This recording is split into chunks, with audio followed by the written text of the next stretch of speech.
Hi everyone, I am not going to do a craft video today, but I am showing you a product that I just got and I wanted to do just a review on it. This is the jam and jelly maker from Ball. It's called Fresh Tech, and the little story behind this, I went into my local, I call them a five and dime store because they kind of have real good prices. But they had canning jars on sale and I needed some. When I walked in, they had these on display. I think he had 4 of them and a display item. And I asked him about it and he said, we only sold one. I have no reviews on it. I don't know anything, if it's good, if it's not. So I came home and researched it, and every review I saw, people loved them. They said it was so easy to make jam, and I wanted to make jam, but I didn't want to stand at the stove and have to stir the pot, and you know, it's almost like candy making to me. It's just way too difficult. So I had planted 125 strawberry plants this year, and next year I know I'm going to be killed with strawberries. So I wanted something that was going to be easy, and I found this, and I went back the next day. He had 1 left. So I bought the one that he had left, and my kids and I went out and picked wild raspberries, and I made raspberry jam, and it only makes 4 half pints, so it's like the smaller jars. Here, I got one sitting over here, I'll show you. It only makes this size jar. It's a 4-ounce jar, and it'll make 4 4-ounce jars in a session, or per batch. So I kind of was a little disappointed with that, but then after reading the manual it came with, it's because, you know, if you try to double it or make more than that, it may not set, and I'm like, okay, that's fine. So actually we made 2 batches that day, and it took less than an hour to make 2 batches, because the whole process takes 20 minutes in the jam maker and then 10 minutes in the canner.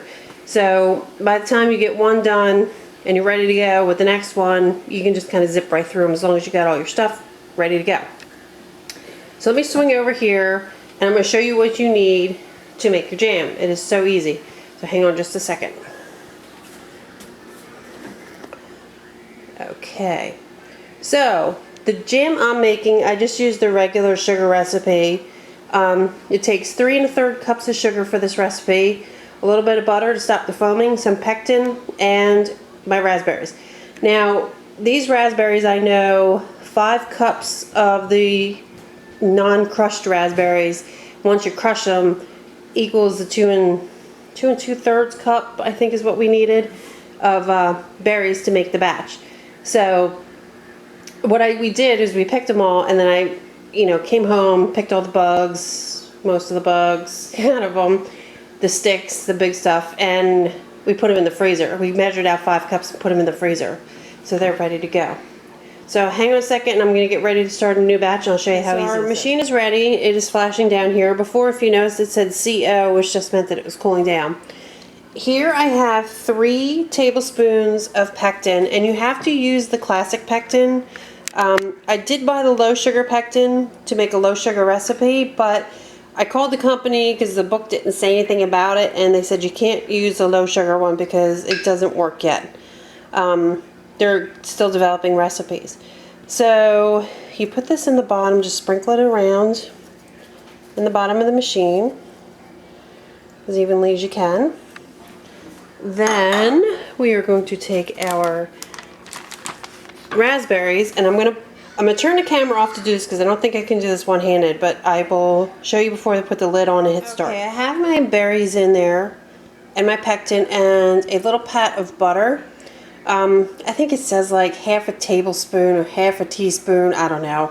I just kind of just put a pat of butter in there. That helps it from foaming up while it's cooking. And we're going to be adding the sugar after 4 minutes. It'll beep and tell us, and we'll put our sugar in. So down here on the front, what I'm going to do is I'm going to put the lid on. I'm going to hit jam. It'll go to 21 minutes, and you hit enter.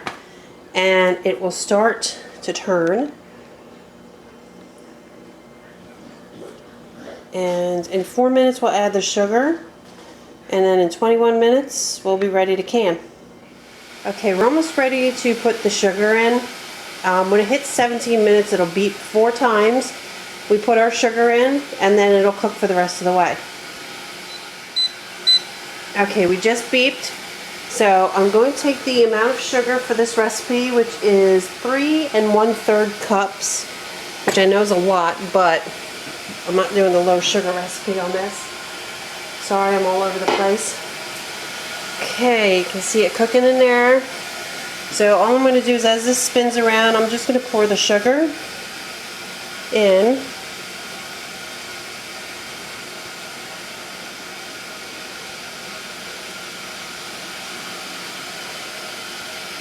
Okay, here we go. We're going to put the lid back on. And in 17 more minutes, it'll be ready to put in jars.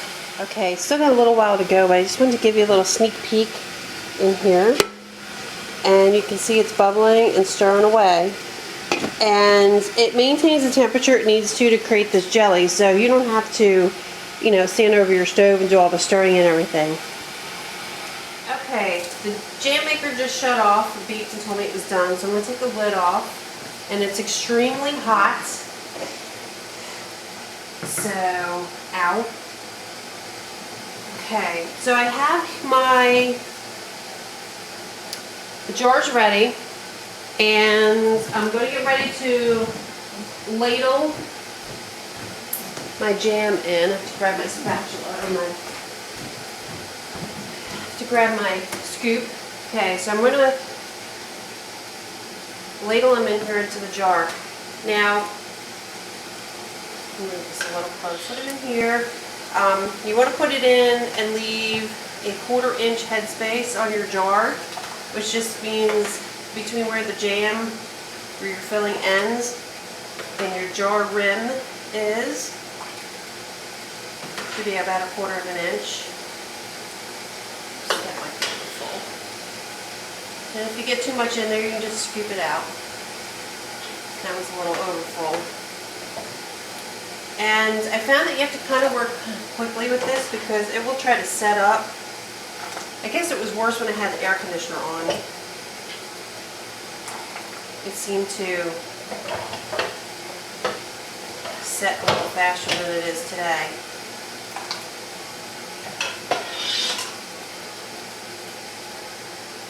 Okay, and then it usually makes a little bit more than 4 of these jars. And I have a jar, it's sitting behind everything here, that I just keep, and I'll put, it doesn't usually fill it, so I just keep that there.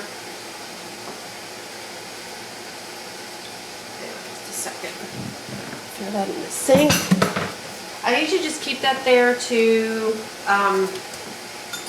put the excess in, and then I'll just use that right away. Just let it cool and then put it in the refrigerator. Take some out of there. I could use a little more. I don't get too crazy exact science with this or anything, so.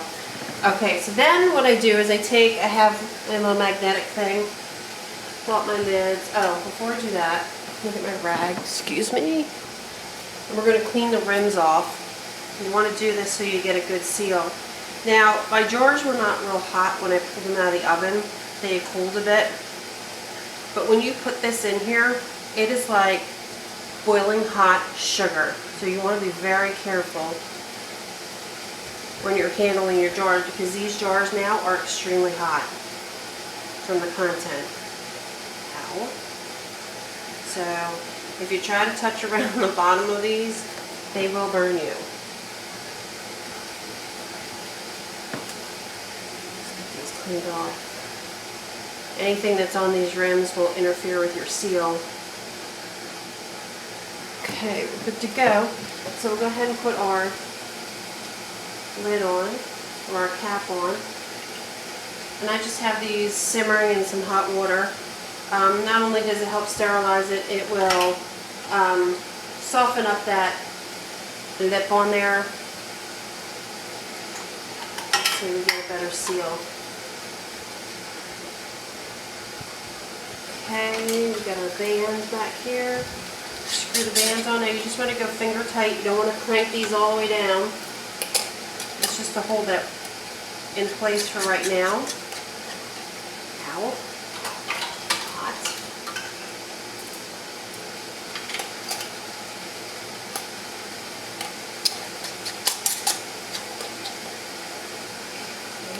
And then what we'll do is we'll put them in the water bath. And I'm going to process these for 10 minutes and then shut the heat off and let them sit for another 5 in the water. So here's all my finished jam. I don't know if you just heard that pop. That was one of the lids that was getting sucked down. I think they're all already down. They'll sit here until they're cool. Probably till tomorrow I'll leave them sit here. And so that's it. And this jar here is all the extra. It does make a little more than 4. So I just throw it in a jar and then I'll just use that for toast and stuff for the week. And that's it. It's that easy. I'm already have everything washed and cleaned up and ready to be put away as soon as the machine cools itself down enough. And there you go. An hour it took me to do 8 half pints of raspberry jam.